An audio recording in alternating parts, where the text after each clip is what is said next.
¿Está Federal acá? Sí, Bien, sí, bien. bien. Buenas tardes.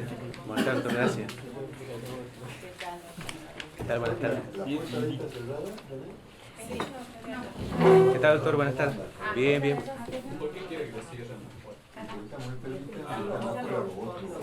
En un doc Se van a copiar. a mí también se me pregunta que si todas las cosas. Es más o menos como que vos le preguntas a un testigo que dice, vaya,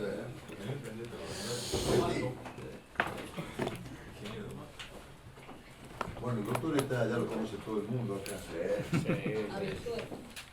Usted, yo, la ciudad y los alrededores de la ciudad también. Sí. Está bien. Andamos un Sí. poco, doctor, sí. Doctor, Sí, buenas tardes. ya se puede preguntar. Sí. Bien. ¿Qué performance usted le imprimiría al juzgado de familia distinta de la que ahora está ejerciendo el cargo de juez, ¿no es cierto? Ujú. A los efectos de mejorar la gestión, o igual? Mire, obviamente que los fueros en cada uno de los juzgados, ya sea un fuero civil, un fuero laboral, un fuero de familias y un fuero de sucesiones, digamos que está desdoblado, el fuero de familias y sucesiones, tiene una dinámica diferente en cada uno. Acá en el ámbito del fuero de familias y sucesiones se tocan dos cuestiones que son muy sensibles, que es principalmente el tema de las cuestiones de familia, que ahí se mezclan todas las cuestiones de derecho y cuestiones que son personales y que a veces en algunos casos escapan al derecho, pero el derecho lo tiene que regular y lo tiene que ordenar y lo tiene que organizar y resolver. Y dentro de ese ámbito la cuestión de menores, digamos, que creo que no, es un tema mayor, digamos, no hay ninguna contradicción. Toda la cuestión de niños, niñas y adolescentes requiere un trámite específico, requiere un trámite especial. Hay una convención de derechos de niños y niñas y adolescentes que es de aplicación vigente en nuestra provincia, en nuestro país.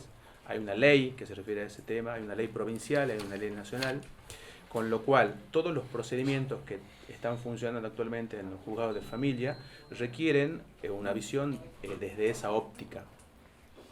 Obviamente que es diferente el trámite en un juzgado civil. En un juzgado civil se tratan cuestiones eminentemente patrimoniales.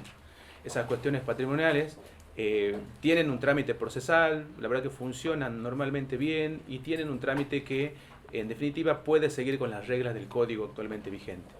Las cuestiones de familia hay cuestiones que son urgentes, hay cuestiones que no merecen demora y hay cuestiones que tienen que resolverse ya. El juzgado de familia que está actualmente en concurso tiene una dinámica, la verdad que a mí me ha sorprendido, porque yo he visto los resultados, he visto las estadísticas que tienen y prácticamente no tienen ninguna sentencia pendiente, no hay ninguna, cero. Tiene 0 sentencias pendientes. El trámite... Perdón, 0 sentencia pendiente o 0 sentencia con plazo vencido. 0 sentencia con plazo vencido. Así, digo, esa sería la concepción. El trabajo de secretaría también funciona normalmente bien. Hay algunas cuestiones que tiene en cuanto a la dinámica del trabajo que ha sido observada en la auditoría de agosto del año pasado, que tiene que ver con cuestiones de secretaría, como es la remisión de cédulas en tiempo, la remisión de los expedientes a la Cámara y otra cuestión más que no recuerdo. Pero en definitiva, digamos, el juzgado está funcionando bien, no es un juzgado que está demorado, que está retrasado, tiene un equipo de trabajo que tiene asignado funciones. En el informe de auditoría se habla de lo que se conoce como la polifuncionalidad, Sí. o sea que cada uno de los empleados hacen diversos tipos de tareas, están separados por letras, están separados por números, están separados por tipos de trámite. Hay un empleado específicamente que se dedica a todas las cuestiones que tienen que ver con la niñez. Hay empleados que tienen que ver, que están trabajando con el tema de las audiencias. Las audiencias que la tienen que tomar el juez, la toma el juez subrogante. La verdad que veo que hubo un compromiso de parte de ese grupo de jueces que ha estado subrogando en el juzgado, con lo cual la dinámica es totalmente diferente. Hay una dinámica oral, yo le diría casi en un 90%. Diferente al trámite civil, que el trámite civil tiene un sistema de oralidad que se está implementando bajo el régimen de una acordada, bajo determinados casos, pero circunscripto a la etapa probatoria. En los juzgados de familia prácticamente hay de a 8 a 10 audiencias por día. Entonces, todas las cuestiones urgentes se las tratan de manera oral. Entonces yo creo que ahí yo apuntaría a tratar de reforzar ese sistema, a crear medios o situaciones lugares adecuados para ello. La Convención de los Derechos del Niño habla de que haya un lugar específico, adecuado y suficiente, que no sea violento, que no sea extraño para el niño, como lo tiene, por ejemplo, la primera familia, que tiene un espacio especial para que se lo pueda tratar al niño de la manera más amigable y que se dé cuenta y que entienda lo que se está decidiendo, digamos, que es su vida. Claro. La impronta que tiene un juzgado de familia es el tratamiento no de dos partes de actor y demandado, sino de, si bien es cierto, pueden haber dos partes en disputa, pero hay una tercera parte también que es el niño. Y ese niño merece una protección porque es una persona, merece la misma dignidad y tiene que ser defendido. Así que yo creo que esa sería la principal diferencia que existe entre lo que es un juzgado civil y lo que es un juzgado de familia. Raúl, vos te has hecho la idea del ejercicio de la judicatura cuando te presentás en los concursos, ¿sí? Sí. Tenés una idea de cómo encararía la función tan importante y protagónica que es la función del juez. Y luego la ley de subrogancia te ha puesto en la función del juez casi sin quererlo. La diferencia entre uno y otro de estas situaciones, sea la idea que vos tenés de la judicatura y la realidad cuando te toca ahora ejercerla tan, digamos, rápida, inmediatamente. Bueno, yo no diría que sea tan rápido, yo vengo concursando hace 6, 7 años más o menos. He quedado en 3, 4 ternas y ese sistema de subrogancia se ha creado con un listado de todos los abogados que hemos rendido y que saliendo ternados no hemos sido seleccionados, con lo cual yo ya vengo hace mucho tiempo, digamos, a través de este sistema, que la verdad que a mí me ha permitido poder ingresar a la judicatura. Yo en el año 2011 comencé a ingresar al Poder Judicial y en el año 2012 a ejercer el cargo de secretario de un juzgado. En ese periodo, al año siguiente, quedó el juzgado subrogante y estuvimos prácticamente 2 años y medio sin juez, con lo cual yo entiendo lo que le pasa ahora actualmente al juzgado de ahora, que al no tener juez, uno tiene que estar trabajando con todos los jueces subrogantes del fuero, cada 15 días, y tratando de lograr que lo que nos firmen sea más o menos lo que los jueces quieren.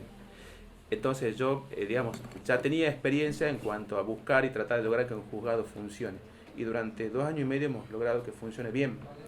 Si a lo que apunta usted que yo tuve alguna diferencia en cuanto a lo que es la judicatura actualmente y lo que voy a llegar a hacer ahora, yo creo que tiene que ver más que nada con lo que me ha preguntado acá el doctor en el primer lugar, o sea, con el objeto del juzgado.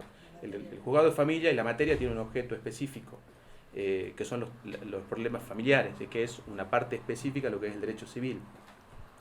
En el juzgado civil y comercial pasa algo diferente, porque en realidad se tratan cuestiones eminentemente patrimoniales, y al ser un fuero residual, caen en ese juzgado todos aquellos trámites que no ingresan en otro juzgado.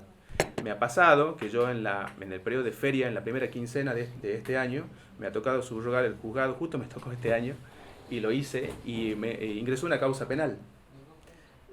O sea, el fuero civil es un juzgado residual que abarca un montón de trámites que no son acogidos por otro fuero. Esa sería, digamos, la diferencia, pero después no encuentro otra diferencia. El trabajo, digamos, ha sido igual, la verdad que hay que dedicarle mucho tiempo. Las 6 horas de 8 a 1, la verdad que es insuficiente. Yo creo que nadie lo hace eso ahora, todo el mundo trabaja mucho más. A mí me ha tocado trabajar y quedarme varios días en el juzgado. Me tocó llevarme expedientes en el juzgado, me tocó quedarme hasta tarde, volver, ir, o sea, trabajar en forma conjunta con la gente del turno matutino y del turno vespertino. Así que creo que esa va a ser mi modalidad de trabajo y lo hice siempre, lo vengo haciendo hace 4 años, 5 años y lo voy a seguir haciendo. Cambiando el andén, y aquí agoto mi pregunta, vos has hablado de lo protagónico del papel y la necesaria protección que tiene el niño dentro de los procesos de familia. Sí. Y has hablado de la especificidad del abogado del niño. Quiero saber cuál es tu opinión, no el criterio que se está aplicando en la selección del abogado del niño, en los mecanismos de selección del abogado que va a representar a los niños. El abogado del niño está regulado por una ley nacional. El abogado del niño tiene que ver con el concepto de la protección del niño como sujeto de derecho. Hasta hace poco estaba funcionando, creo, a través del Colegio de Abogados, a través de un convenio para que se designen abogados de niños en casos específicamente designados. Hoy, a partir de una resolución acordada, creo, a través del 1 de abril, de fecha 1 de abril, el Ministerio de la Defensa ha creado la figura del abogado del niño y no Resolución, sí. una resolución. Y creo que está por implementarse, pero creo que no ha sido implementado todavía. La verdad que yo, digamos, siempre he concursado. O sea, mi vida ha sido todo concurso. Yo soy docente de la universidad y he ingresado por concurso. Mi cargo de secretario lo he obtenido por concurso. El cargo que estoy subrogando ahora, si bien es cierto, no lo obtuve por concurso, pero accedí a eso en base a un concurso. Yo creo que el concurso es la forma más saludable que existe dentro de este sistema en el Poder Judicial para poder generar un ámbito de, no solamente de confianza, sino de lograr el recurso humano más óptimo. O sea que para mí un concurso sería lo ideal. Así que bueno, eso. Perfecto.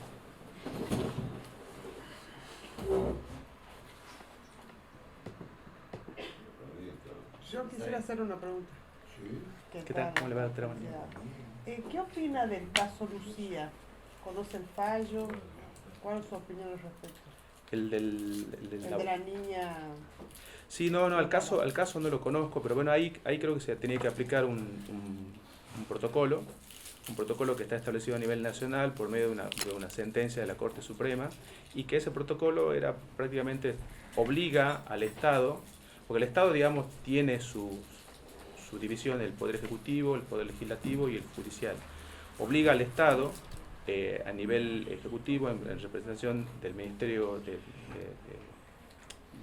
de Salud, a implementar un sistema para todas aquellas niñas y adolescentes que tengan un embarazo no deseado, bajo determinados requisitos y condiciones.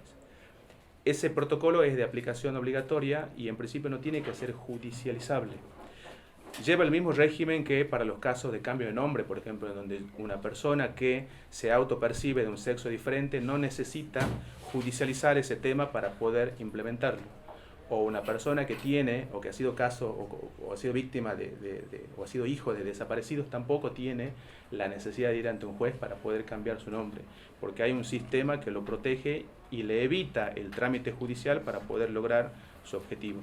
Bajo ese sistema y bajo ese paradigma creo que ha sido implementado el protocolo para los embarazos no deseados.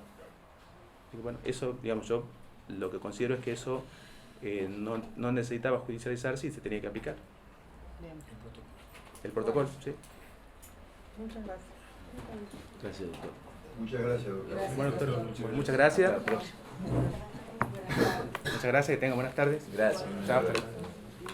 Doctor, ¿cómo le va? Preséntese, por favor. Sí, yo soy el doctor Diego Javier Trabadelo, soy relator de la Cámara de Familia y Sucesiones desde hace aproximadamente 6 años, pero estoy en el Poder Judicial desde el año 2003, salvo un pequeño periodo al comienzo que he estado en el Fuero Civil y Comercial. Toda mi carrera la he hecho en el Fuero de Familia y Sucesiones. He sido relator del Juzgado de Familia y Sucesiones de la Sexta Nominación, secretario también de ese juzgado. Después he estado a cargo del Registro Único de Adoptantes de la provincia, que depende de la Cámara de Familia, y después he pasado a ser relator de la Cámara de Familia, como les decía, desde hace aproximadamente 6 años, ¿no? Aparte, bueno, soy docente de la de Derecho de la UNT y dentro de la Cámara de Familia y Sucesiones. Así que bueno, es como la vocación de mi vida el derecho de familia. ¿Ejercicio de la profesión libre? No, doctor, no he tenido ejercicio de la profesión libre porque yo me he recibido de abogado siendo ya empleado del Poder Judicial. Pero bueno, tengo lo que decía, quizá lo traigo un poco desde la cuna al amor por el derecho de familia, porque bueno, mi madre fue defensora de menores y vocal de la Cámara de Familia y Sucesiones, y desde niño lo he mamado, el derecho de familia y sucesiones y de las sucesiones, y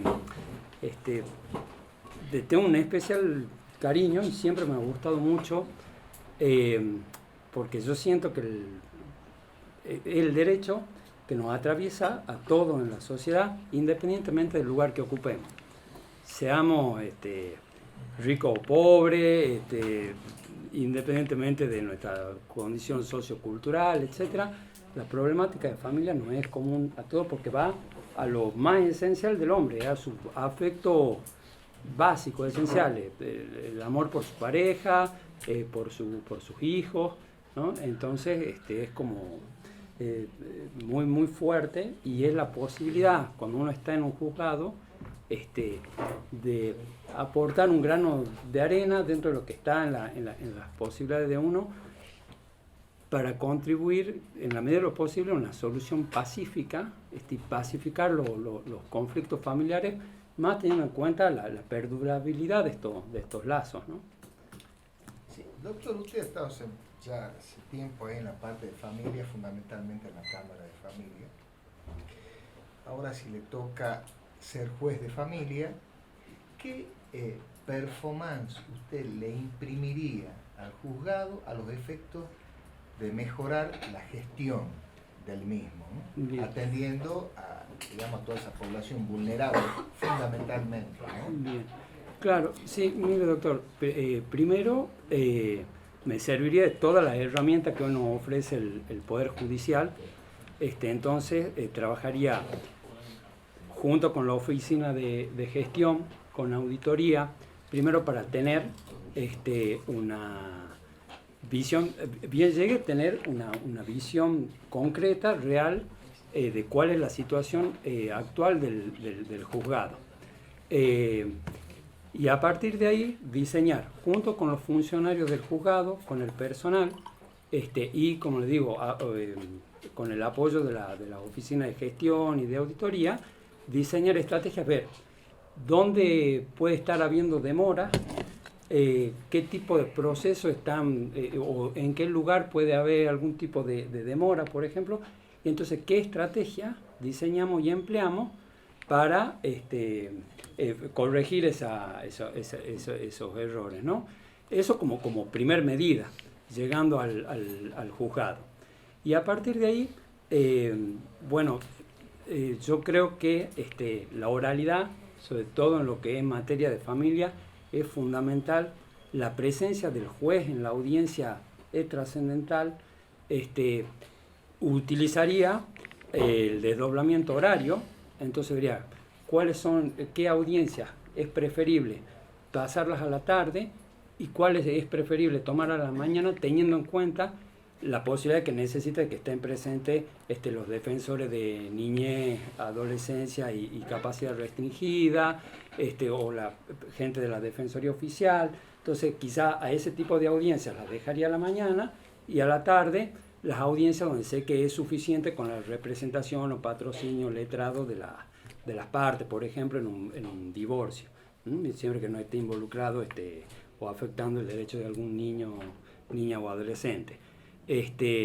La otra cuestión es, referido a los niños, niñas y adolescentes, creo que es importante, dentro de la razonabilidad, imprimir cierta prioridad a temáticas que no admiten dilación. Entonces, supongamos que yo tengo un expediente y un divorcio donde tengo fecha de vencimiento para dictar sentencia de aquí a 15 días. Y tengo un niño con estado, probablemente para dictar su estado de abandono y adoptabilidad, y la sentencia se vence dentro de 16 o 20 días. Entiendo que sería razonable primero abocarme a la situación de este niño, que no admite dilación. Un día, una semana más en un niño es una eternidad, y en el divorcio no estaría afectando el derecho. Sería un poco, voy a dar un ejemplo, ya no que estemos en una farmacia y entre una señora muy anciana o embarazada y que le cedamos el lugar, no nos va a afectar. Siempre dentro de lo razonable, y que dictemos la otra sentencia en el plazo legal establecido, ¿no? Bien, sí, yo... Doctor, No. no, está bien.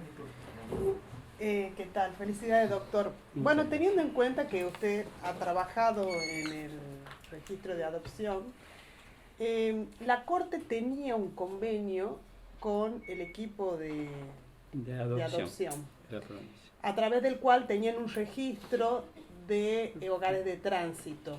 Ese convenio se quedó sin efecto bajo el argumento de que con la modificación del Código Civil las adopciones, el trámite no llevaba tanto tiempo, y por ahí aconsejaban que era mejor institucionalizar a los niños recién nacidos. ¿De qué opina al respecto y si tiene conocimiento cuánto tiempo se está demorando esta adopción? Bien,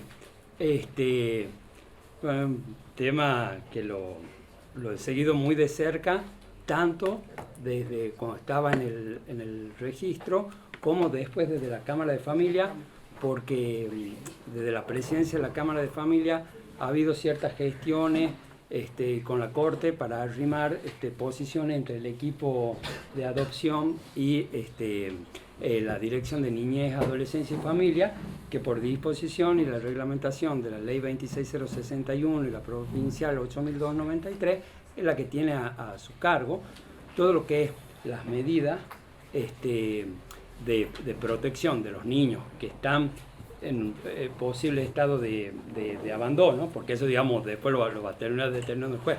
Pero cuando toman estas medidas, se recomienda, no se recomienda la institucionalización.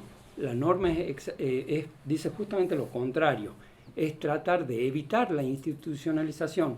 La última alternativa, la última herramienta es la institucionalización, y por lo tanto sí corresponde servirse, y en una buena medida, servirse de los hogares transitorios, que han funcionado. El equipo de adopción ha prestado un servicio realmente que tiene que ser reconocido, tenía gente muy preparada, pero bueno, por diferencia entre ellos y la Dirección de Niñez, Adolescencia y Familia, que es el órgano de aplicación y que nos excede a nosotros, ellos han quedado, digamos, ya no lo prestan al servicio, pero sí la Dirección de Niñez, Adolescencia y Familia desde el año pasado ha formado y tiene ya un registro de personas que prestan, se llama hogares de cuidados transitorios, y prestan este servicio, están haciendo uso los juzgados de este servicio, y el plazo máximo de duración es de 6 meses,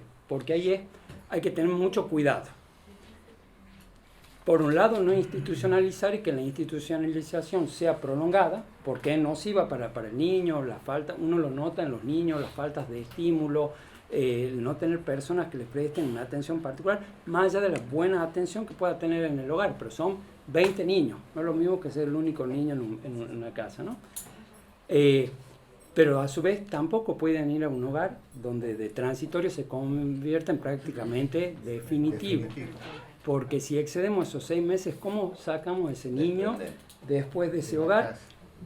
Y porque el niño está sometido a una pérdida muy grande, porque en su psiquis ha sido apartado o ha sido no elegido por su mamá. En la realidad la mamá no ha podido, pero en la psiquis del niño es no me ha elegido. Eso lo explica muy bien Eva Ghiberti, que es una especialista, una psicóloga especialista en la materia. No ha sido elegido, ha sido abandonado. Esa pérdida el niño la va a cargar toda su vida. Y si después lo apartamos de este nuevo hogar, donde de tránsito ha pasado a ser el lugar donde reside desde hace 2 años y ha empezado a trabar lazos afectivos, ¿cómo lo arrancamos a una nueva pérdida para el niño? Entonces esa cabecita que tenemos que cuidar, puede ser más grande el daño, ¿no? Para el hogar de tránsito también es una pérdida. Claro. ¿La adopción cuánto tiempo? La adopción, perdón doctor, pues yo me he extendido. Una adopción yo tengo los últimos datos del registro de adopción del año 2018. El promedio estaba durando un proceso unos 23 meses. Lo que pasa es que ahí tenemos que distinguir 2 momentos. Desde que el niño ingresa al sistema judicial, porque han fracasado las medidas que ha tomado la DINAIF para tratar de revincularlo con su hogar de origen, hasta la declaración del estado de adoptabilidad. Ahí los plazos son muy, muy variantes, porque depende de cada caso concreto. Los jueces tienen la obligación de buscar a ver si no hay algún familiar dentro de la familia ampliada que pueda asumir la crianza. Todo eso, y depende de cada caso, son distintos los tiempos. Ahora, una vez que está declarado el estado de abandono y adoptabilidad hasta la sentencia del juicio de adopción, el promedio está en 23 a 24 meses. Pero ahí también tenemos que hacer una división, porque tenemos los 6 meses de la guarda preadoptiva y después el inicio del juicio de adopción. Entonces, por eso está alrededor de los 23 meses. Pero en esos 23 meses el niño ya ha estado siendo ahijado por la familia adoptante. Y los plazos de inscripto y espera para la adopción están en el promedio de los 2 años también. Siendo que hay 196 inscriptos, había en el año pasado, y de esos 196, 99 promedian edad entre 35 y 45 años, ¿no? Y después ya se distribuyen. ¿Cuánto de, 196 adoptantes y la sala cuna está llena de chicos? Esa aparente incongruencia, ¿cuánto tiene que ver con el cumplimiento de nuevos paradigmas y cuánto tiene que ver con la estructura burocrática enquistada en el concepto de adopción de hace tantos años? Bueno, la verdad, doctor, eso es un tema muy, muy delicado. ¿Por qué? Porque realmente, como usted dice, hay de 60, aproximadamente, había 60 niños el año pasado en sala cuna, y a agosto del año pasado solamente han salido, se han declarado el estado de adoptabilidad de 33 niños. Entonces hay un desfasaje.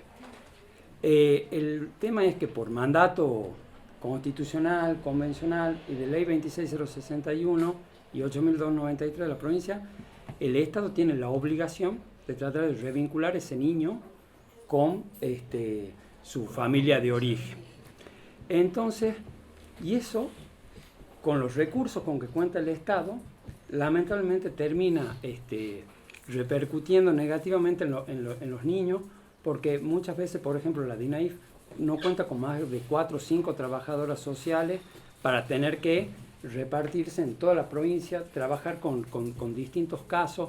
Entonces todo eso lleva un tiempo, y cuando ingresa al Poder Judicial, por ahí ya tenemos el niño llevado 6 meses o un año institucionalizado.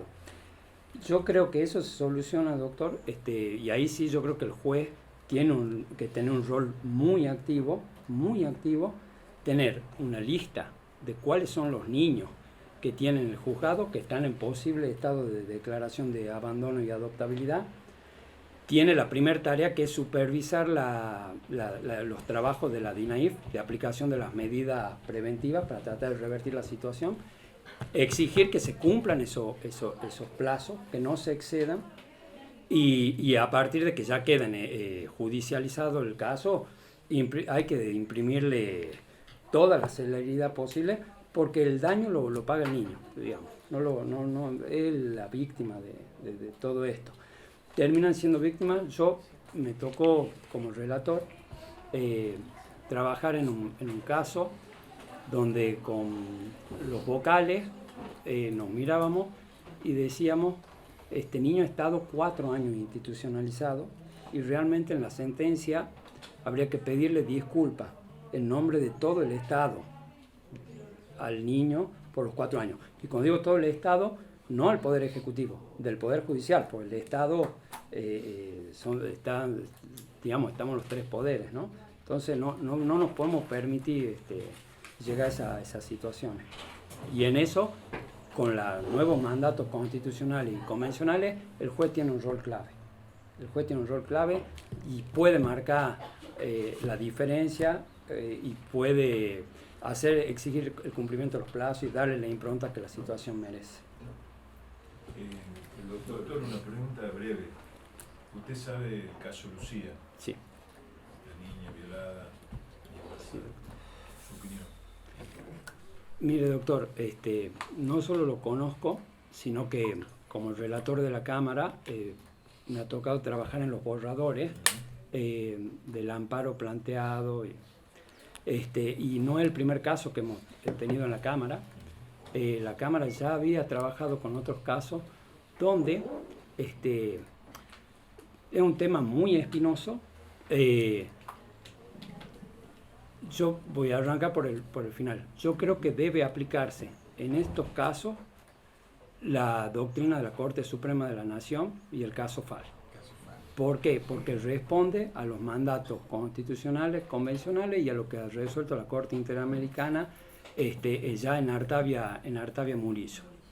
Entonces, a partir de ahí, no hay duda que hay derechos que están en choque, hay una tensión, hay que hacer el test de constitucionalidad y convencionalidad, aplicar el sistema de proporcionalidad de Robert Alexis y ver en esta tensión entre estos derechos cuál es la solución más adecuada y más óptima para el caso concreto.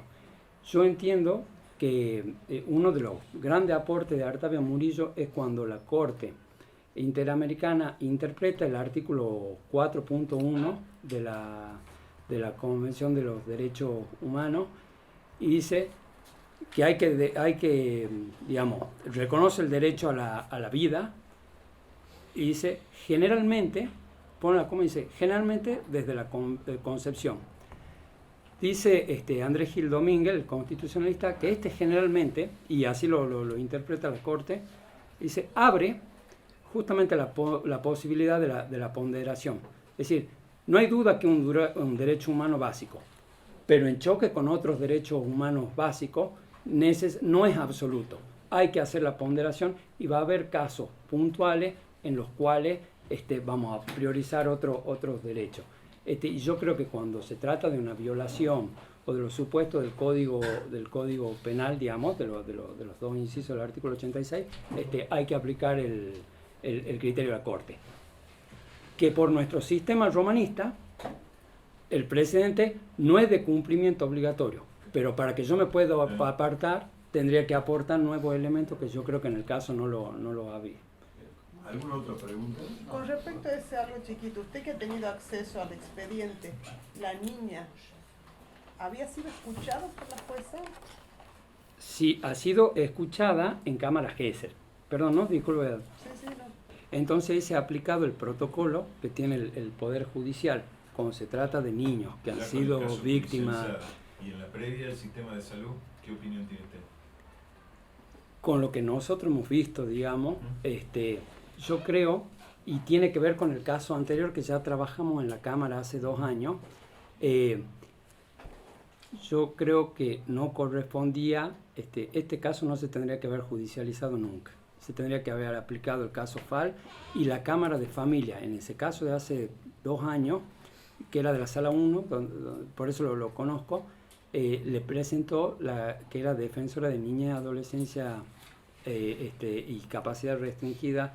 En esos momentos le presenta a la doctora López, en un caso de la sexta, le presenta un amparo. La doctora López le dice que no era una cuestión justiciable aplicando FAL y como viene a la Cámara reconoce el criterio de la doctora López, dice exactamente, no se aplica y tanto es así que está mal concedido el recurso de apelación.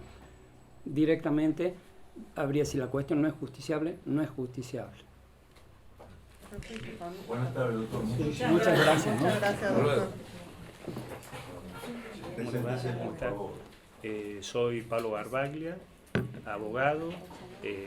Actualmente trabajo en el cuerpo de editores de la excelentísima Corte Suprema de Justicia de Tucumán.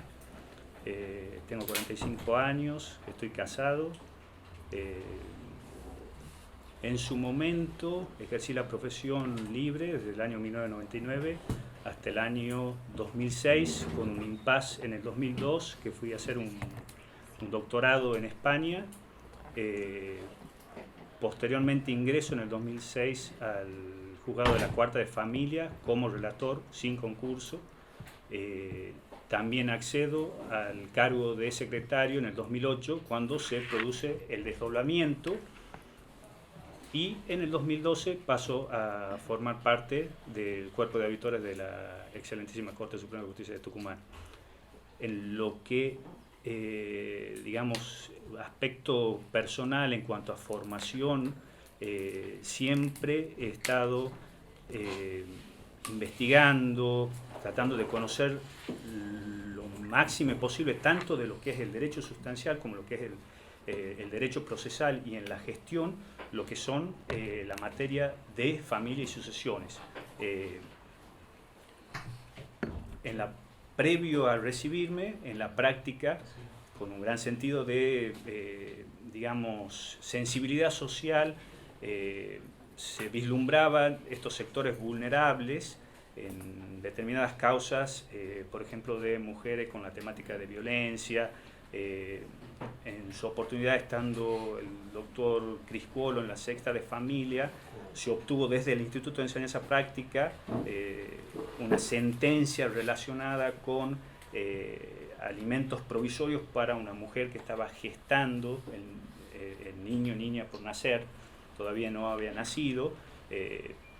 Posteriormente, en el 2001, el año 2000, ingreso al consultorio jurídico gratuito con este sentido siempre de lo social, para defender, digamos, todo lo que eran esos intereses de personas, digamos, que acceden al consultorio con su condición, lo que se llama ahora la vulnerabilidad. Ingresando ya en el juzgado de familia, ya como secretario, bueno, se fue implementando un sistema de gestión a los efectos de que todos esos procesos que exigían una urgencia se atendieran con prontitud, a los fines de que, ingresada la demanda, ya sea de temática de violencia, temática de alimentos provisorios o incluida la de capacidad y también la inscripción de nacimiento, el justiciable, es decir, esto es un diseño con sentido del justiciable, el justiciable obtuviera una rápida respuesta a los efectos de que pudiera, bueno, librarse los oficios y demás. Entonces se había diseñado un sistema donde la causa ingresaba desde mesa de entrada, venía directamente hacia la secretaría. Yo como secretario clasificaba las causas con un criterio obviamente siempre de gestión, de administración, y decía, esto es lo que es urgente. Se confeccionaban todo lo que eran los proyectos de resoluciones y demás de alimentos provisorios, de temáticas de violencia, y se pasaba inmediatamente a la firma en ese momento nosotros estábamos sin juez en el periodo del 2010 al 2011, que después asume el doctor Stoyanov en la cuarta de familia, donde estaban clasificadas las causas, y eso generaba un impacto positivo tanto para el justiciable y también, bueno, muchas veces referían los abogados de que la causa ingresaba y en el mismo día ya tenía una sentencia a los fines de que se libre el oficio y demás. Eso desde el punto de vista de la temática de vulnerabilidad, que después ya como en la faz de auditor, yo procedo siempre a auditar por tipos de proceso, hago las mediciones por tipos de proceso y relevo siempre esta temática de lo que es la vulnerabilidad. La vulnerabilidad que refiere siempre a las 100 reglas de Brasilia, que es adoptada por la Acordada 515/13 por la Corte Suprema de Justicia de Tucumán, y que exige al operador jurídico una gestión ágil y dinámica de ese tipo de procesos que concierne a niños, niñas, adolescentes, temáticas de violencia y temáticas que refieren a la capacidad. Entonces, digamos, el perfil mío siempre ha sido orientado, digamos, a lo que es el foro de familia, y tratando de indagar y descubrir los procesos y las gestiones más ágiles y rápidas a los fines de poder dar una solución, y que esa solución además sea efectiva. No tan solo el dictado de la resolución que queda en el papel, sino efectuar ese seguimiento a los fines de ver si se ha realizado o no la medida, en caso de si no se ha realizado, el porqué de no haberse realizado, a los fines de que en otra medida que se dicte se corrija esa situación y no sigamos, digamos, con un sistema donde se dictan las resoluciones y no se estarían cumpliendo. Doctor, Sí. ¿qué opina usted respecto al cambio de paradigma que hay ahora en materia de la oralización en los procesos civiles? Es interesantísima la pregunta. Desde el punto de vista práctico, como les digo, en ese año 2010 a 2011, a mí me tocó estar, digamos, como secretario en las audiencias, y en esas audiencias el juez de familia trabaja mucho con los equipos interdisciplinarios, y la presencia del psicólogo en esto que también el Código Civil y Comercial establece que tiene que haber además de la mediación, también lo interdisciplinario permitía un ir y venir entre, digamos, la figura de lo que es el juez, el cuerpo interdisciplinario y también estando presentes las partes. Y de esa manera, digamos, se hizo una serie de sugerencias de que en los procesos de familia, cuando está presente el psicólogo o psicóloga, en ese mismo acto establezca la fecha de entrevista, porque hoy en día hay todo un derrotero, por eso es importantísima la oralidad a mi criterio, y permito hacer una alocución doctrinaria. Esta temática de la oralidad y la temática de los procesos en disminuir los plazos no es nueva. Viene ya del año 1895 con Franz Klein, cuando él le llamaban el guardasello en Austria, y él un poco lo que hacía era analizar la función social del proceso. O sea, el juez, además del conocimiento sustancial de los derechos fundamentales y al ser un garante de la Constitución, también tiene que tener en vista este sentido instrumental del proceso. Es decir, que el proceso no tiene que ser un fin en sí mismo, sino que es un medio a los fines de que sea efectivo el derecho. Y como les digo, estos autores, después se suma Giovenda de Italia, comienzan ya a hacer la formulación de lo que se llama el sentido social del proceso, donde dicen, señores, está el Estado. El Estado, también refiere María Angélica Gelli, constitucionalista, lo que tiene que hacer es proveer un servicio de justicia lo más eficiente posible, a los fines de que, con celeridad y prontitud, todas aquellas personas que acceden a la justicia para solicitar una solución de su conflicto, logre llevarse a cabo en el tiempo más breve, obviamente razonable. Entonces, como les decía, Klein introduce la temática del proceso social, de decir, el proceso no tiene que ser establecido a los fines de, como critican Berizonce, Morello, un criterio de proceso legalista, un criterio de este proceso que es cientificista, burocrático, sino todo lo contrario. Yo al proceso, y en este caso el acta de la audiencia en familia, se trabaja mucho con lo que es la audiencia del artículo 5 por el tema de violencia, la audiencia del artículo 401 por el tema de alimentos, tratar de incorporar todos aquellos mecanismos que me den una gestión ágil y dinámica, y en este caso, me fui un poco, disculpe doctor, pero quería hacer esa referencia porque me parece importante, trabajar mucho con lo que es la interdisciplina y decirle al psicólogo o a la psicóloga, por favor, puede fijar en este momento la fecha de entrevista, a los fines de que se notifiquen todas las partes, y con eso gano celeridad, en el sentido de que ya no está que va a retirar el oficio, que se va a ir la cédula a notificar, el psicólogo fija la fecha de audiencia, vuelve el informe del psicólogo con las fechas de audiencia, entonces se logra celeridad y mediación en ese mismo acto, y además están notificadas las partes, y a la vez se logra emplazar lo que es, digamos, una temática que por ahí uno la puede ver como una debilidad, de que muchas veces no se da plazo a los profesionales del gabinete a los fines de que efectúen su pericia.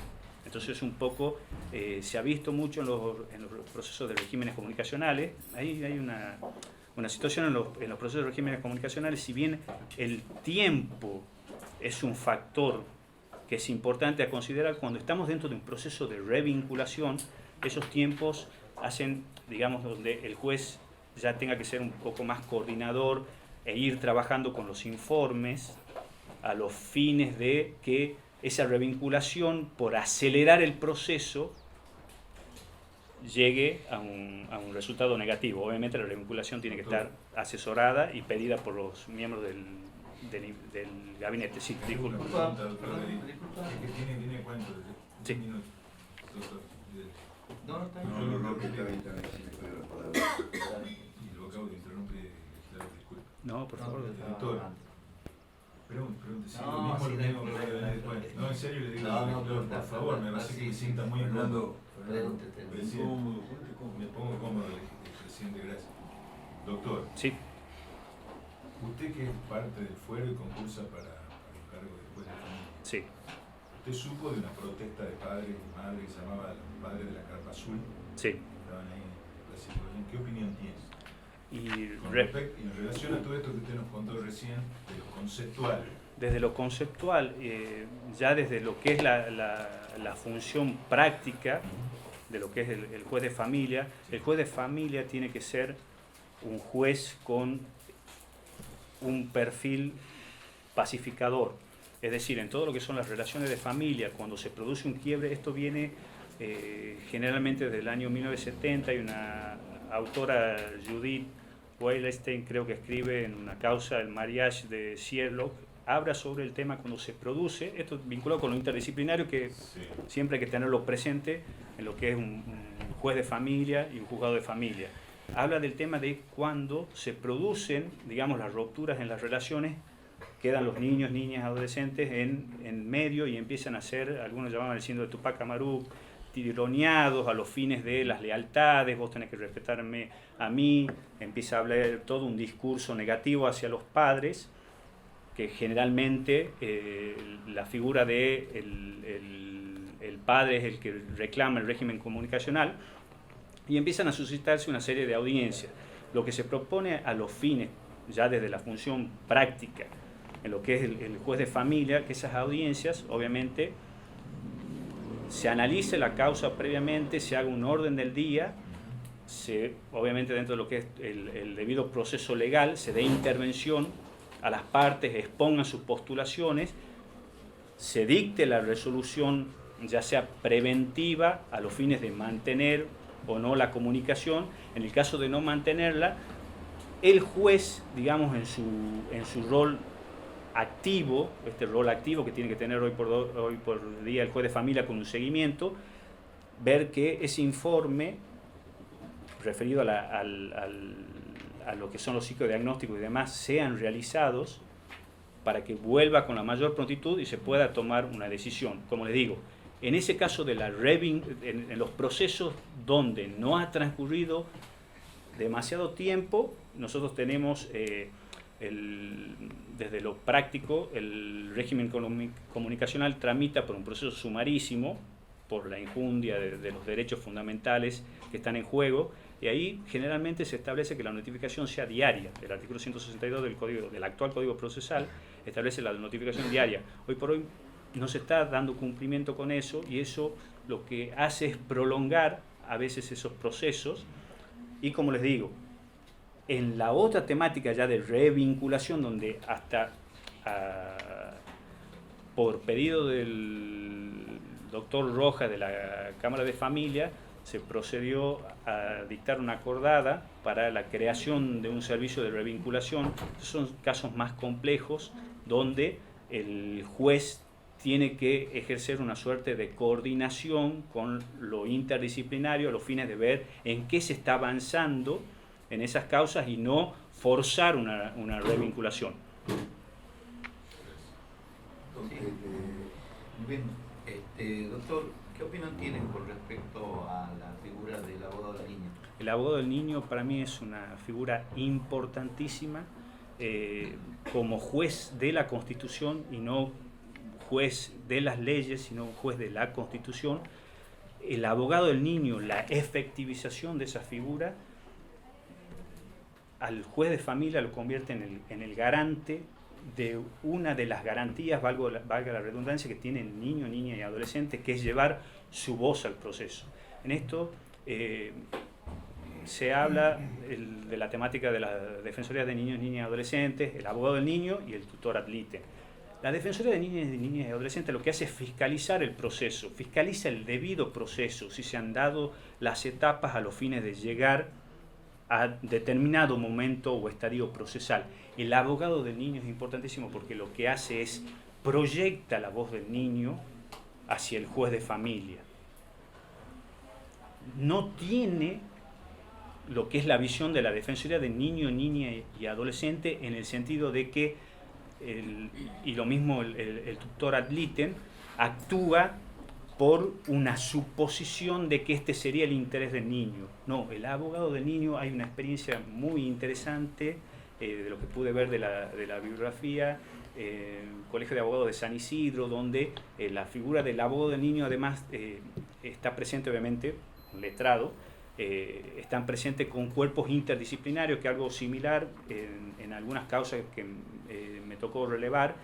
Vi que se trabaja acá en el Poder Judicial de Tucumán con la temática de que el juez de oficio, y otras veces a pedido, libra un oficio, el Colegio de Abogados designa, vuelve, pero en ese interín donde ya está la designación, el abogado no interviene sin la presencia. Creo que el Colegio de Abogados hizo un convenio con el Colegio de Psicólogos, hay un profesional psicólogo, esto que llevamos a lo que es la interdisciplina, para que el niño pueda expresarse, para que hay ciertas edades donde, digamos, la expresión no va a ser verbal, pero sí va a ser a través de lo que es el juego, la didáctica, lo gestual, pero, como les digo, es el respeto de una garantía convencional y constitucional, artículo 12 de la Convención de los Derechos del Niño, la observación general número 12, y todo lo que es la protección integral de los niños.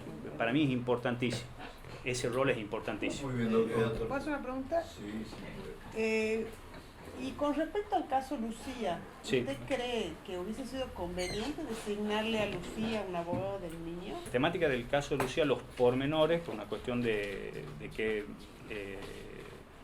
hay una adolescente, todos los pormenores fácticos, yo no tengo el conocimiento, conozco lo que se ha publicado a través de distintos medios periodísticos y demás. Yo soy partidario, digamos, de que lo que es el juez de la Constitución, los derechos no son absolutos, hay derechos relativos. Entonces, cada derecho, en la ponderación que hace el juez, donde el juez ya no es esa figura decimonónica que reproducía las palabras de la ley de Montesquieu, sino que actualmente existe lo que es la ponderación, la valoración, tomará la decisión que corresponda teniendo en cuenta las circunstancias del caso. Hoy por hoy, lo que son los niños, niñas, adolescentes, sobre todo las adolescentes, hay muchas convenciones, lo que son en Beijing, lo que es los principios de Yogyakarta, donde lo que hacen es sentar como precedente preliminar lo que es la dignidad de la persona. Y hay una observación de la recomendación de la CEDAW, que es la Convención para la Eliminación de la Forma de Discriminación contra la Mujer, que refiere que no hay que llevar a la mujer a efectuar diligencias que vayan más allá de lo que humanamente se le puede exigir. Entonces, todos esos parámetros hay que tenerlos en cuenta, los efectos de evitar una violencia institucional y en la ponderación. Bien. Y una última pregunta, aprovechando de la experiencia que tiene el Foro de Familia y de que usted es auditor de la Corte, ¿tiene conocimiento en qué estado se encuentra el juzgado de familia? Sí. El juzgado de la segunda nominación, voy a hablar desde lo objetivo, no desde lo subjetivo, de acuerdo a los resultados de la auditoría, que eso quiero dejarlo expreso. La auditoría se realizó en agosto del 2018, por lo tanto, hoy por hoy posiblemente nos encontremos con otro escenario. He estado viendo los números y el escenario va a ser similar, pero sí tienen una persona menos. Es un juzgado que al día de hoy no tiene causas con sentencia para dictar con términos vencidos. Esto es muy importante referir, porque escuché muchas veces que eso llama mucho la atención cuando uno refiere eso, y sí es verdad que debe llamar la atención. ¿Por qué? Porque se observa muchas veces en el trámite procesal de la causa que hay juzgados donde la causa va avanzando con lo que se llama, digamos, la figura del juez que tiene cierto activismo, en el sentido del impulso procesal, de la oficiosidad, y otros juzgados donde, como le digo, las notificaciones son lunes, jueves, no hay tanta celeridad, con temáticas siempre de derechos fundamentales no patrimoniales. Entonces, referido a esa temática, este juzgado En principio, el término para proveer las causas en general es de 2 días, tiene ciertas debilidades en los procesos de capacidad y en los primeros decretos. Eso, cuando se hizo la auditoría, se conversó, digamos, la auditoría yo la veo, y además lo dice así, la acordada de creación es un cuerpo de apoyo también, entonces por ahí cuando evidencia ciertas repeticiones de proveídos, obviamente hay una independencia judicial que se la respeta a rajatabla. Sí, un poco conversando, se trata de ver en lo que se llama reingeniería de procesos. Les voy a contar el caso.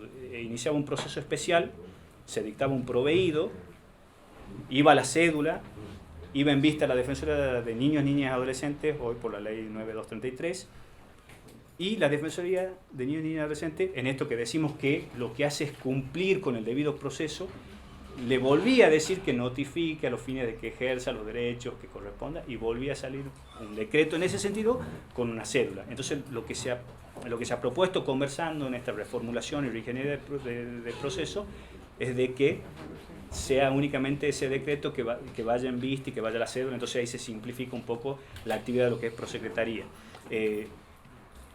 Por lo tanto, me explayé un poco, disculpe doctora, el juzgado actualmente no tiene mora en lo que es el dictado de las sentencias.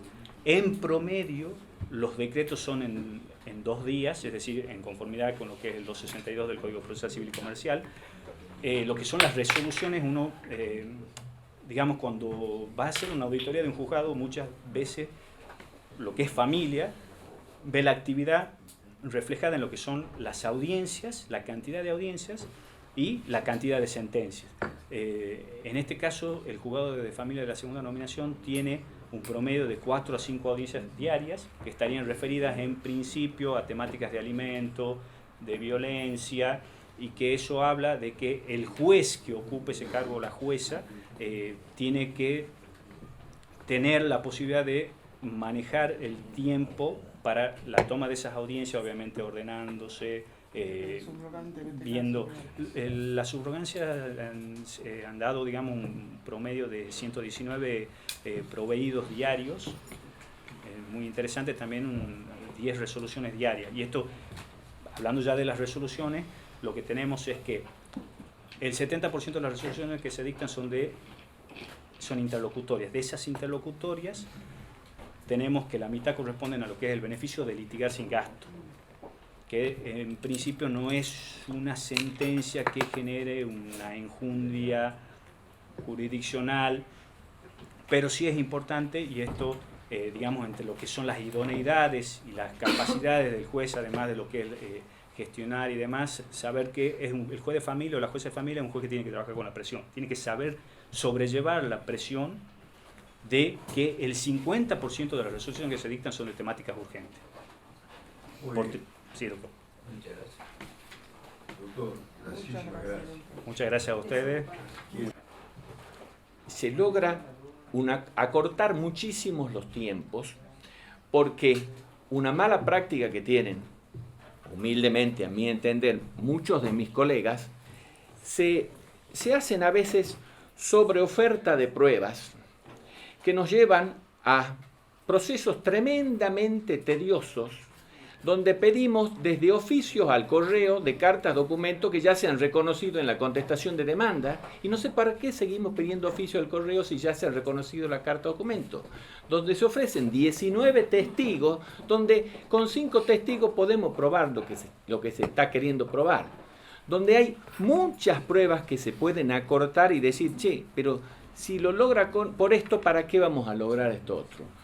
Yo he visto, y puedo decir con conocimiento de causa, que los casos que yo he visto en el fuero civil y comercial común ha sido muy auspicioso, porque se ha disminuido muchísimo lo que va a pasar después en la etapa probatoria.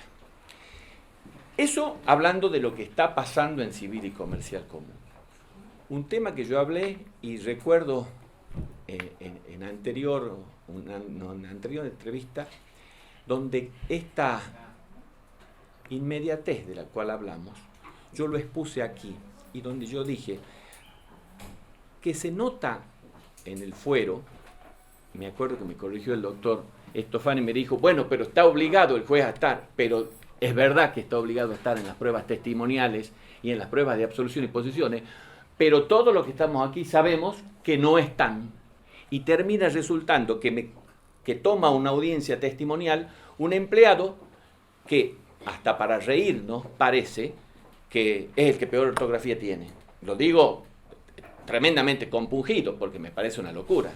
Y donde yo creo que si tuviéramos la presencia del juez realmente en todas las audiencias, el juez podría ver ese lenguaje corporal del testigo que está viendo, de la demora del testigo, del pensar, del que, no sé, y en lo escrito no dice, no sé, ya voy a ver. No. El juez puede tener en esa relación, ver muchísimo más de lo que se ve en un simple escrito y muchas veces reducido, ni siquiera textual, de lo que ha dicho el propio testigo. Y me permito traer, que algunos de los de aquí se acordarán, traer a la memoria al doctor Gastaminza, que era juez de la séptima de Familia y Sucesiones. Algunos de ustedes se acordarán, otros no. El doctor Gastaminza tomaba personalmente todas las audiencias testimoniales. Entonces, personalmente veía inmediatamente las reacciones de los testigos. Y la verdad que tenía una actuación mucho más directa, se acordarán algunos, 7 de la mañana, mucho más directa y resolviendo las situaciones porque tenía un trato inmediato con el testigo, con el absolvente. Yo veo que es algo que hoy la enorme cantidad de juicios hace que, bueno, que de hecho te dicen que no lo hacen. Bueno, no lo hacen. Por mi convicción de vida, por mi forma de ser, yo estoy seguro que yo lo voy a hacer. Pues lo voy a hacer, no es un proyecto, yo lo voy a hacer. ¿Alguna otra pregunta? Sí. Doctor, ¿qué opinión tiene usted del caso Lucía?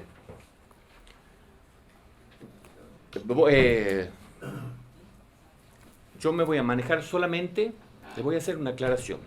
Voy a hablar de lo que yo sé que es lo que sale en la prensa. No lo conozco al caso, ni del lado penal, ni del lado civil. Entonces yo me manejo solamente en lo que sale por la prensa.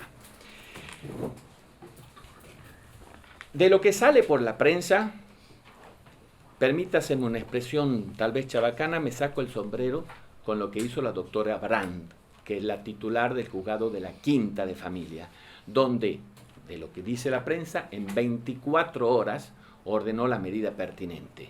Si usted me pregunta a mí, yo creo, por supuesto que respeto la actuación de los ministerios que han actuado, pero de lo que surge en la prensa me parece hasta inhumano el trato que han tenido con esa criatura, cuando ha venido a denunciar el abuso que había sufrido. Porque me parece que el tema deberíamos considerarlo a la luz de la doctrina FAL. A la luz de la doctrina FAL. No podemos dilatar soluciones en aras de no sé qué, porque el tema está resuelto hace 100 años en la República Argentina. Y confundimos, o por lo menos en ese caso, se ha confundido un tema resuelto en la República Argentina con la libertad ahora que se ha discutido y que se ha tomado aquí una decisión en Tucumán de no aprobar, y me parece es una decisión que es exclusiva y excluyente del Poder Legislativo,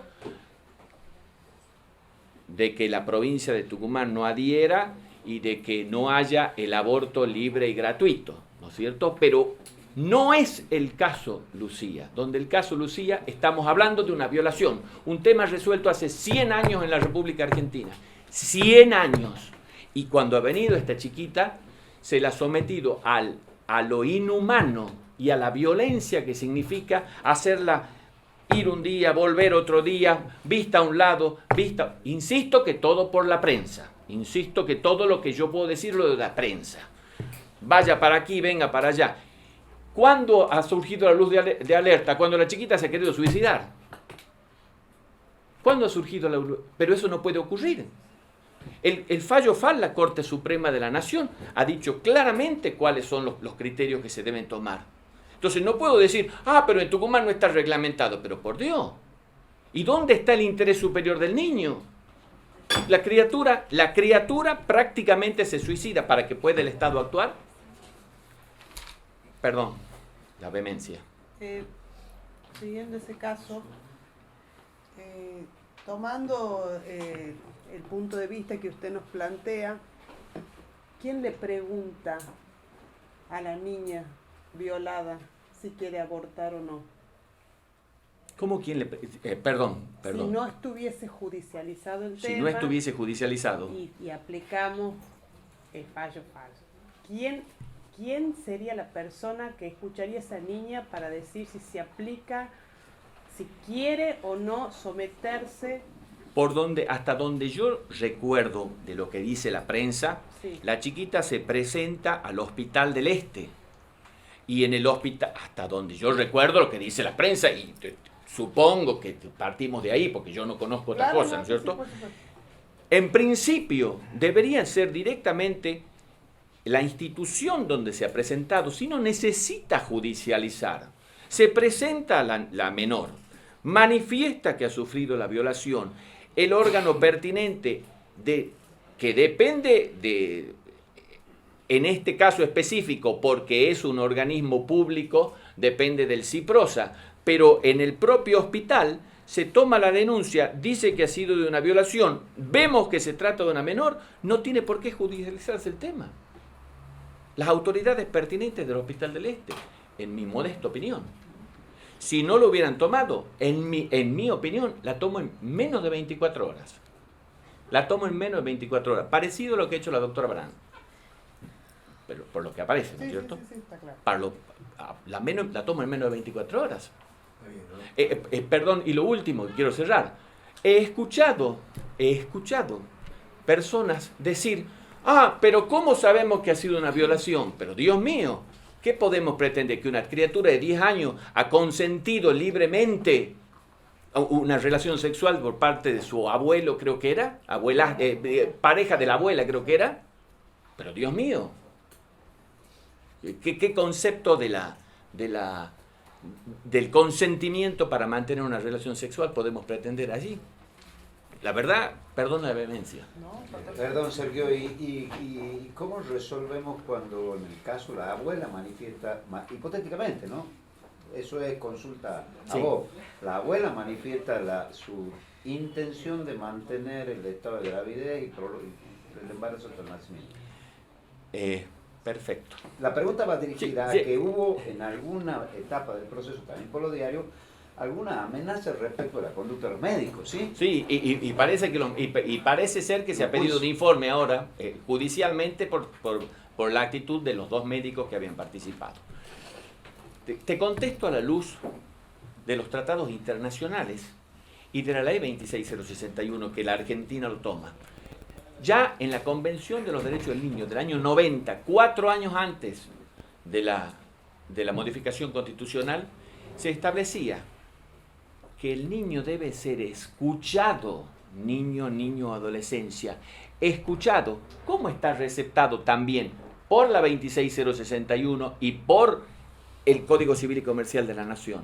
No solo escuchado, sino que se debe atender lo que se dice, lo que dice el niño, escucharlo, y no escucharlo que me entre por una oreja y salga por la otra. No, escucharlo, atender las necesidades del niño y tratar de resolver disponiendo lo mejor para su protección. Entonces, si viene la abuela y me dice, yo lo quiero tener al hijo, señora, yo tengo que atender el interés del niño, no el interés suyo. ¿Qué se cree que es esto? ¿Qué se cree que es un cachorrito que voy a tenerlo y que le voy a dar a usted? ¿Que lo vamos a repartir, le vamos a dar a otro? Estamos hablando de una criatura que ha sido violada. ¿Cómo no la voy a escuchar? ¿Cómo no voy a primar si me lo dice la Convención de los Derechos del Niño, me lo recepta la Constitución Nacional como un precepto a nivel y jerárquicamente igual que la Constitución Nacional, el interés de la niña? No le veo posibilidad de discusión. La verdad, Marcelo, perdón. No le veo posibilidad de discusión. ¿Alguna otra pregunta? No, muchas gracias. Quizá, perdón, quizá digamos, como nosotros tenemos esa costumbre como sociedad de llevar todos los debates al extremo, famosa grieta, todo divide aguas, y no siempre Tucumán ha sido un modelo en una conducta diferente. En estos temas se está planteando mucho y tiene que ver con la función de la judicatura futura, si es que logras integrar terno y ser designado por el Ejecutivo, del conflicto que supone la norma con la obligación de conciencia. En temas que tienen que ver con nuevos paradigmas como el matrimonio civil, la ley de adopción, la ley de aborto voluntario o no, todos, digamos, llevamos un debate de sus últimas consecuencias. Y vos sos juez y tenés una norma, y tenés eventualmente una obligación de conciencia referida a cuestiones religiosas o a principios morales o lo que fuera. Te lo contesto filosóficamente, Marcelo.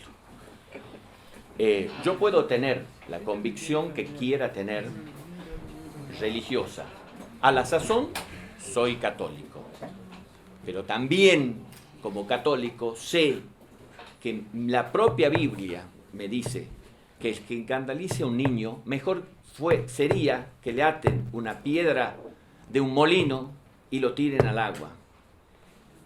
También sé que tengo que protegerlo a ese niño, a esa niña que ha sido violada. Entonces, si un juez me dice, por objeción de conciencia, no voy a resolver, que no debería llegar a resolver, no voy a resolver lo que se ha resuelto hace 80 años, 100 años, que en caso de violación hay el aborto no es punible, pero Dios mío, entonces quiere decir que no estoy capacitado para ser juez. Discúlpenme la expresión, no estoy capacitado para ser juez. Si yo voy a poner ese tipo de prejuicios a esto, si quieren hablar de derecho canónico, hablo de lo que quieran de derecho canónico, pero el derecho canónico no me pone a mí tampoco en esta disyuntiva. Por lo menos yo no me acuerdo ningún canon que me ponga en esta disyuntiva. Muchas gracias. Gracias. Hasta luego. Gracias, tremendo. Hola. ¿Cómo andan? Otra vez. Se la felicita por la Gracias. insistencia y por la buena Muchas gracias. performance. Doctora, buenas ¿Cómo le va? tardes. ¿Cómo anda? A disposición de las preguntas. Buenas tardes. ¿Cómo le va? La felicito. Lo que le quería preguntar es si llega a ser juez del juzgado de familia, ¿qué performance le imprimiría a usted a ese juzgado para mejorar la gestión? Si es que usted cree que hay que hacer algún cambio. Bueno, conforme tengo entendido, de acuerdo a lo que me informaron, el juzgado está bastante bien, ¿no? Por ejemplo, no tiene ninguna sentencia ni definitiva ni interlocutoria hasta ahora, en el 2019 estamos hablando, vencida, no tiene ninguna, está cero. Los escritos, quien atiende el mostrador, simultáneamente van agregando los escritos, más o menos, debe haber, todos los días debe haber 30 o más escritos que tienen. Está separado, algunos que se quejan, sí. Está separado. Lo que yo haría, los puntos que sí haría sería lo siguiente. Por ejemplo, las secretarias, sé que están las dos secretarias a la mañana. Yo pondría una secretaria a la mañana y una a la tarde. Las prosecretarías sí están separadas. Después, creo que es necesario que haya una sala de niños y adolescentes. Necesario, sé que hay algunos juegos didácticos para los chiquitos, pero creo que es necesario eso, por ejemplo. En todos los juzgados, bueno, si fuese como sería el que yo estaría a cargo, creo que haría, aunque sea un lugar, con lo que tenemos, ¿no? Un lugar pequeño, en lo cual ahí los niños tengan un lugar confortable y ahí mismo se hagan las audiencias con los trabajadores sociales o con los defensores menores. He tenido la oportunidad, porque yo he estado en el juzgado de familia, de la primera, que hay una salita de niños, y yo era relatora en ese momento, y estaba ahí justamente en la salita, y he visto cómo funcionaba de bien. Incluso había régimen comunicacional que se realizaban ahí. Iba el padre y los chiquitos, o no tan chiquitos, adolescentes, y se juntaban ahí. Entonces era buenísimo eso. Creo que eso es lo que le impartiría. Por supuesto de que me valdría de todo el tema de la oficina de gestión para tener más herramientas para optimizar toda la labor. Para optimizar. Creo que es fundamental trabajar en equipo. No un equipo de trabajo en el cual las personas, si bien estamos en el mismo lugar, cada uno va a responder por sí mismo. No, yo digo un trabajo en equipo, en que todos estemos unidos, pero que marchemos y demos para adelante todos. Y creo que la figura del juez o jueza es fundamental, que tiene que ser el director, que tiene que tener un liderazgo y tiene que estar comprometido. Un juez de familia creo que es fundamental el compromiso, no solamente con la labor, el tema de las resoluciones, sino con todo. No solamente con respecto al personal, con respecto a los abogados de las partes, con respecto, bueno, a todos los litigantes, es fundamental. Eso creo que sí haría, ¿no? ¿Cómo dividiría usted la actividad sí. del juzgado, teniendo en cuenta que está duplicado el horario de atención? Sí. Miren, con respecto a, yo pondría más audiencias a la tarde. Algunas audiencias a la tarde, dice que ellos tienen una agenda de audiencia, se toman muchas audiencias a la mañana y algunas excepcionalmente a la tarde, sobre todo cuando son audiencias de juicios voluntarios. Creo que lo que haría es, para estar presente, vendría a la tarde, como jueza, vendría a la tarde, tomaría audiencias que tengo que yo estar presente y creo que ahí está también el compromiso, ¿no? Y el tema, bueno, dice que también el juzgado lo tiene, está separado todo el tema de violencia y todas las medidas cautelares, y hay 2 o 3 personas que están dedicadas a eso, y sobre todo también en cuanto a la capacidad. Entonces eso creo que lo seguiría, capaz que acentuaría y mejoraría o buscaría la forma de optimizar, porque creo que el juzgado está bien. Personas que están dedicadas a la capacidad, creo que tienen que ser... ¿trabajan por la mañana y por la tarde? No. Dice que generalmente está a la mañana. Yo creo que si hay una a la mañana, o 2 a la mañana, pondré aunque sea una persona a la tarde, en la cual, bueno, porque iría yo como jueza. Entonces, si te trata todo el tema de medidas y todo lo demás, tiene que estar la jueza. Y si vamos a tomar audiencias en las cuales tiene que estar presente, creo que es necesario. Como también creo que es fundamental que estén. Yo trabajo en la oficina de violencia ahora y es fundamental. Y buscamos a la tarde, yo trabajo 2 días a la tarde, y que buscamos jueces de familia, porque hay situaciones que son tremendas, entonces que necesitamos urgente. Y hay algunos jueces de familia que sí están presentes, ¿no? Eso sí que quiero aclarar, que sí. ¿Vos crees que se necesitan, Claudia, más horas de trabajo para mejorar la coyuntura de los jueces de familia? Y con respecto al juez, o de contra todos, no, creo que una buena distribución sería mejor. Sería óptima. Y me parece de que la distribución es que se deberían rotar, me parece que debería haber empleados que vayan a la tarde, 3 días, por ejemplo, a la mañana y 2 días a la tarde, y al revés. Creo que es necesario eso.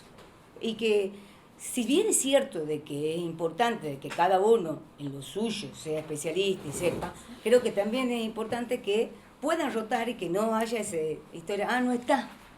Mira, a la mañana no está, es a la tarde. No, eso no tiene que existir ya, me parece que es. Y aparte con lo que usted me preguntaba, creo que las personas tienen que capacitarse, sobre todo en la perspectiva de género. Es fundamental la capacitación. Y creo, y estoy segura, y yo he estado en la OM, se hace eso, ¿no? Se está haciendo cada día más el tema de la capacitación constante sobre perspectiva de género. Bueno. Eso lo conozco bien. Sí. Claudia, vuelvo a la pregunta. Sí. Porque está una visión distinta. Yo digo, estadísticamente vos crees que los jugadores de familia han mejorado desde el desdoblamiento mañana y yo tarde, creo que sí. ¿Y vos crees que ese mejoramiento es proporcional al esfuerzo que ha significado para la adhesión política del Poder Judicial? Yo creo que sí. ¿Sabes qué? Creo que sí es importante que utilicemos la oficina de gestión. Que nos valgamos de la oficina de gestión para mejorar. para mejorar. desdoblamiento, la cantidad Sí, aumenta para mí las creo- horas, hombre. ¿Vos crees que ha supuesto un mejoramiento Sí, sustancial? yo creo que sí, porque hay el momento, hay un horario a la siesta que se trabaja mucho en los juzgados de familia, que se hace todo lo que no se puede hacer durante la mañana, que la mañana es impresionante en los juzgados de familia cómo se Lo mueve. importante no es que el abogado lo hagan ir a la mañana y a la tarde. Claro, exactamente. Por eso digo yo que todo el mundo tiene que tratar de saber y poder rotar también. No es porque no esté, no vamos a hacer las cuestiones, hay que seguirlas. ¿Usted cree que se está trabajando mucho con los equipos interdisciplinarios en los juzgados de familia? ¿O es necesario acudir más a estos equipos? Yo creo ¿Y que qué cada- importancia tendrían al momento de dictar una sentencia? Creo que es fundamental los equipos interdisciplinarios. Creo que cada juzgado tendría que tener su equipo interdisciplinario. Es fundamental para cualquier decisión y sobre todo cuando se trate de niños, niñas y adolescentes, es necesario que el juez cuente con un psicólogo, cuente con un asistente social, para otras temáticas también, para poder tomar alguna decisión, para poder mejorar el acceso a la justicia, para darle respuesta a la gente, sí, totalmente. Creo que es muy necesario. Sí, creo que el foro de familia, sin los equipos interdisciplinarios, falta algo fundamental, una parte fundamental. Bien, y una última pregunta, presidente. Puede preguntar. Muchas gracias, presidente. Para el supuesto de que usted sea jueza y llame a una audiencia en donde una de las partes está con restricción de acercamiento hacia la otra, ¿la tomaría en forma conjunta por más que éstas presten consentimiento? No, no los tomaría en forma conjunta. Tal vez sí, en el mismo horario puede ser que esté, pero uno acá y el otro en otra sala. Sí, posiblemente yo tendría que ir a una, escuchar, ver qué pasa con la otra, pero no lo tomaría en forma conjunta. ¿Por qué? Sobre todo cuando se trate de violencia, porque creo que es una temática especial con mucha sensibilidad y si es de violencia, la persona que ha sufrido la violencia, que es víctima de violencia, realmente tiene miedo. Está condicionado. Está muy condicionada, realmente. Muchas gracias. Bueno, gracias, hasta luego. Gracias, chao. Bueno, Doctora, preséntese para que la ponga. ¿cómo no? Bueno, soy Melissa Hansen Chifonielo. Buenas tardes a todos. Primero, muchísimas gracias por esta oportunidad. Soy mamá, casada, tengo 3 niños de 11 años, un varón que es rapista, una nena de 8, Catalina, que es bailarina, y Justina, que es músico, le gusta mucho la guitarra y está estudiando. Y los 3 además los llevo a inglés y otras actividades extracurriculares que los que somos padres lo sabemos muy bien, con lo cual el rol de mamá para mí es muy importante, activo, y eso la verdad me requiere bastante tiempo también, de calidad de tiempo, ¿no? Porque uno vuelvo a repetir muchísimas cosas, pero el tiempo que tiene le trata de brindar calidad. Profesionalmente, hace 17 años que ejerzo la profesión. De un tiempo a esta parte, en el año 2012, entendí que no era el único modo de resolución de conflicto el sistema adversarial, y entonces me capacité para poder generar otro tipo de vínculos con el cliente, que es la resolución a través de medios más pacíficos, con herramientas diferentes. Me formé como mediadora y concursé en el 2012 precisamente para ingresar al registro de mediadores de la Corte, con asiento en Capital y en Concepción. Soy actualmente consejera directiva del Colegio de Abogados de Tucumán, vocal titular segundo, en un tribunal de ética que también ejercí durante 2 años, en el 2015 y 2016, que culminó mi mandato. Bueno, dentro del Colegio de Abogados soy directora de resolución de conflicto y también he tenido la oportunidad de presidir, la Comisión de Mediación de Federación Argentina de Colegios de Abogados del NOA. Tengo varios proyectos. Actualmente el colegio con la Corte es uno de los últimos proyectos que estamos trabajando y en el cual estoy en ese camino. docente, profesora de Derecho Internacional Público, profesora adjunto a cargo hace 8 años de la carrera.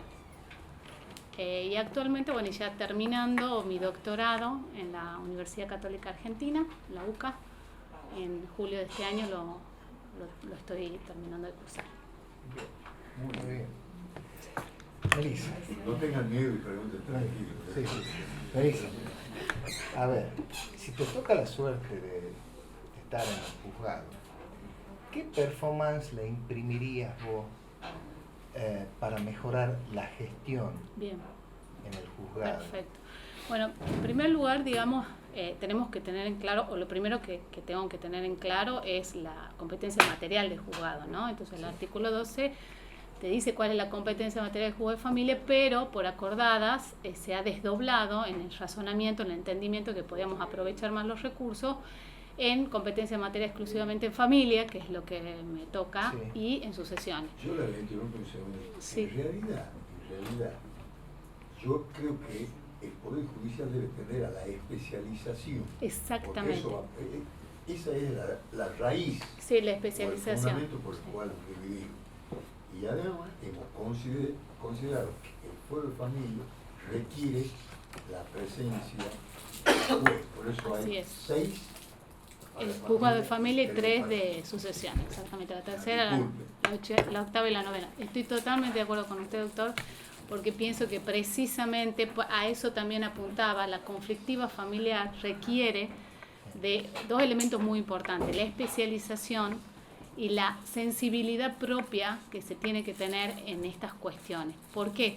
Porque el conflicto lo que hace precisamente es impacta directamente en la familia, esa conflictividad. Entonces tenemos que saber manejar el caso. Ese manejo del caso en particular lo tienen que hacer personas especialistas.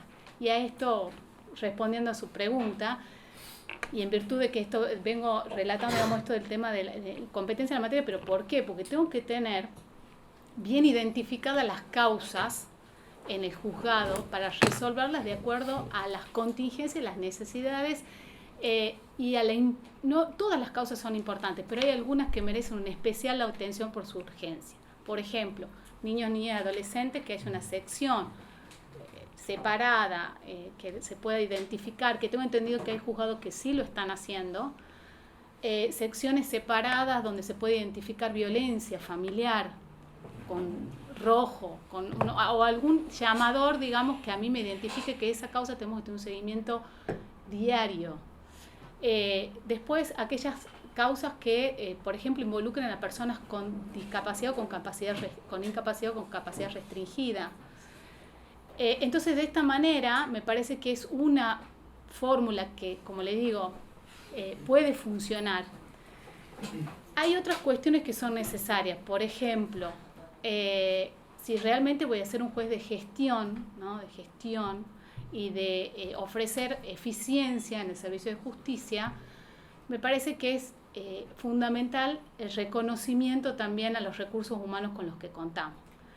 Y la capacitación permanente, porque también va a tener que tener también debe tener que tener empleados que sean capacitados en personas con discapacidad, con capacidad restringida, personas que se dediquen a la niñez y adolescencia, personas que sepan verdaderamente de trabajar y abordar temáticas de violencia. Es decir, para que realmente cada uno de los que intervenga, al usuario de justicia le ofrezcamos un verdadero servicio, una verdadera adecuar esas necesidades, digamos, que tienen, y que nosotros tenemos herramientas para lograrlo. Otra herramienta que me parece importantísima, que actualmente hay 2 juzgados nada más que lo tienen, que es la primera y la sexta de familia, la doctora López y la doctora Lescano, es que tienen salitas para poder atender a los niños, niñas y adolescentes. Esto me parece fundamental. Me parece bárbaro que en el sistema de oralidad civil y comercial tengan disponibles 2 salas de audiencia. Pero me parece que es fundamental que en los juegos de familia también podamos disponer de salas especiales y que especialmente estén adecuadas a esos ambientes para la protección de esos niños y adolescentes. Es el ambiente en el que uno tiene que recibir a esos niños, tienes un ambiente adecuado, un ambiente seguro. Tengo entendido incluso que los recursos para esas salitas fueron de donaciones de los mismos funcionarios, lo cual es muy loable. Pero pienso que necesitamos una infraestructura diferente, que el espacio, el ambiente, sea realmente algo que motive al niño al diálogo. Porque yo lo que necesito es comunicarme con ese niño. ¿Y qué opinas de la oralización de los procesos civiles y fundamentalmente en familia? Bueno, me parece una herramienta magnífica a la hora de acortar los plazos procesales, de brindarle celeridad a los procesos en general. Yo, uno de los, digamos, de los trabajos que vengo realizando es en la Comité Interpoderes, y hemos redactado el documento único de métodos alternativos de resolución de conflicto, y tuve la oportunidad, bueno, con camaristas de familia, con funcionarios y gente de las universidades, de los estamentos académicos, y tuve la oportunidad también de poder tener contacto con las distintas reformas, tanto en el Código Civil procesal civil y comercial, como en el Código Procesal de Familia Autónomo. Me parece que desde ya es una ventaja lograr, si bien es cierto es mixto el sistema, digamos, porque hay una etapa introductoria, si se quiere, escrita, de demanda, contestación y reconvención, y otra etapa oral, ¿no? Y en esa etapa oral 2 audiencias, estas audiencias preliminares, que me parecen que es fundamental en familia esta audiencia, porque es el momento de la conciliación, saneamiento, proveído de prueba, pero lo más importante que me parece a mí es el momento en que el juez puede ejercer el verdadero, digamos, hacer valer el principio de inmediación, ¿no? Y estar presente en esa audiencia con un manejo del caso previo. Es decir, yo tengo que tener conocimiento acabado de qué es lo que está por suceder, anticipándome, no anticipándome a la resolución, pero anticipándome al conflicto. Porque la resolución en realidad la voy a poder lograr cuando tengo cara a cara a los verdaderos protagonistas del litigio, ¿no? Entonces me parece que es importante. Y otro dato que también me ha parecido muy interesante es por la audiencia de prueba, los plazos en dictar las sentencias.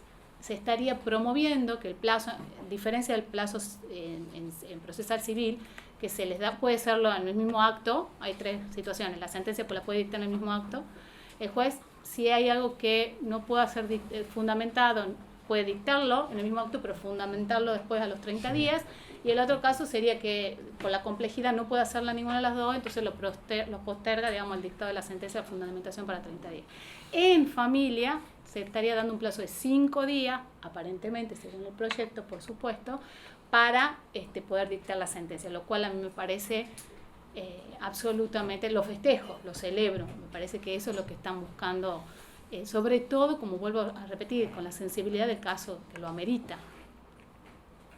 No sé si respondo. A ver, usted, doctor, está trabajando en mediación. Sí, sí. Los casos de familia, que son la gran mayoría que se están arreglando en la mediación previa, sí. ¿Tiene idea qué porcentaje de esos casos de familia se están arreglando en la mediación previa?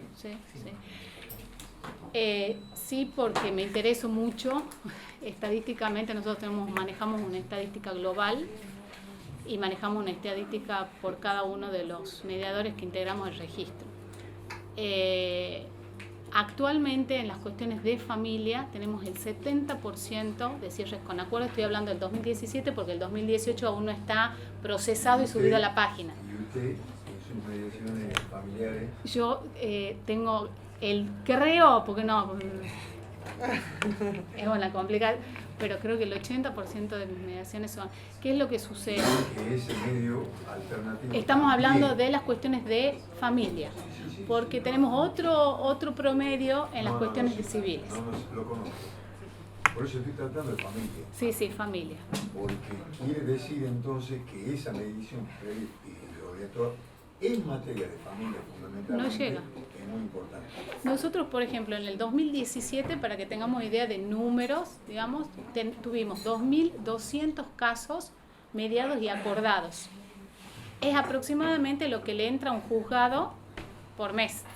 Nosotros hemos logrado, digamos, acordar una gran cantidad de casos y que vamos a decir la verdad también. De ese 70% de acuerdo, el 30% restante a veces nunca se judicializa, porque vuelven, o sea, la no judicialización, y de hecho se hizo un muestreo de 100 casos y se obtuvo de ese muestreo de 100 casos, 66% no se judicializa. Es decir, ¿por qué? Porque a mí me pasó en mesas de mediación que se terminaron yendo con un beso de la mano y terminaron juntos. Es decir, suceden esas cuestiones en familia también. Y hay algunos que arriban por afuera. También sucede que... O sea, los asusta un poquito la etapa esa. Sí, sí. No quieren ir hasta ahí, sí. Eventualmente no quieren pagar un Los bienes son altos a dividir. No quieren, se arreglan afuera.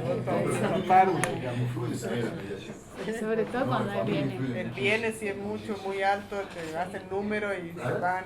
Si los bienes a dividir son muy elevados, hacen número algunos y se van y toman un café en la esquina. Tiene su influencia. En el mundo del dinero aumenta la tolerancia. Doctora, disculpe. Sí, ¿cómo no? ¿Usted conoce cuáles son los motivos por el cual los reclamos de los sectores vulnerables con respecto al tema alimentario y comunicacional tienen bastante demora? Demora en las cuestiones de régimen de alimentos y a ver, pienso que cuando nosotros nos referimos a las personas vulnerables, digamos, hay que categorizarlas. Son varias las personas vulnerables, son aquellas que están en situación de riesgo y que tienen mucha dificultad del acceso a justicia. Ese es un tema, digamos, ¿no? De acceder y de que verdaderamente puedan ejercer sus derechos y obligaciones, pero sobre todo sus derechos en el ordenamiento jurídico. Esa es la persona vulnerable. Ahora, ¿qué pasa? No es solamente el pobre, es la mujer, es alguna persona por cuestiones de género, las comunidades indígenas, el niño, niña, por supuesto, la niñez, la edad es un determinante, personas que pertenecen a una minoría y también los pobres. O sea, todo esto, todos ellos representan la vulnerabilidad, si se quiere. Son todas personas que necesitan un real acceso a justicia. Pienso yo que, ya que venimos hablando de la ley 7844, la ley de mediación, posibilita el acceso a justicia.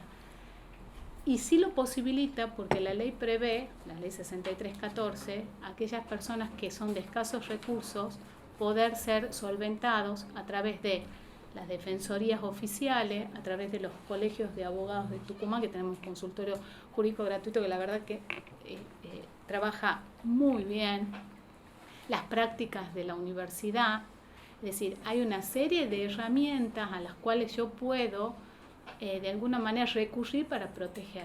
No obstante ello, creo que en el juzgado también va a necesitar de personas especializadas, porque, a ver, personas con escasos recursos económicos voy a necesitar herramientas diferentes a las personas que pertenecen a un grupo indígena, un grupo étnico. Por ejemplo, voy a necesitar intérprete, porque la forma, el lenguaje que utiliza la persona que pertenece a una comunidad indígena seguramente no es un lenguaje que nosotros lo manejamos, de hecho no lo manejamos. Entonces voy a necesitar un intérprete para saber verdaderamente en la audiencia cuáles son sus necesidades. Cuando dice esto, cuando dice familia, ¿está refiriéndose a familia?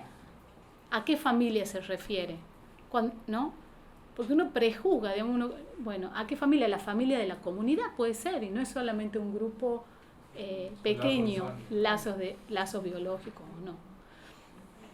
Y cuando hablamos de recursos económicos escasos, también hablar con un lenguaje más llano, que pueda llegar, ver si podemos armar convenios primero recurrir a varios órganos que tenemos dentro del Poder Judicial, por ejemplo, hay órganos como Atención al Ciudadano, que me parece que está buenísimo, la OBD, la oficina, hay muchos organismos internos que también podemos recurrir, y las defensorías, que de hecho son los que asisten a estas personas vulnerables. Así me parece que ese es un... Y recurrir también a otras instituciones, ¿no? Y convenios interinstitucionales que nos puedan de alguna manera albergar las necesidades de que tal vez a nosotros nos exceda, ¿no? No sé si... ¿Alguna otra pregunta para la doctora? No, bien. Muy bien. Muchas gracias. Gracias. Hasta luego.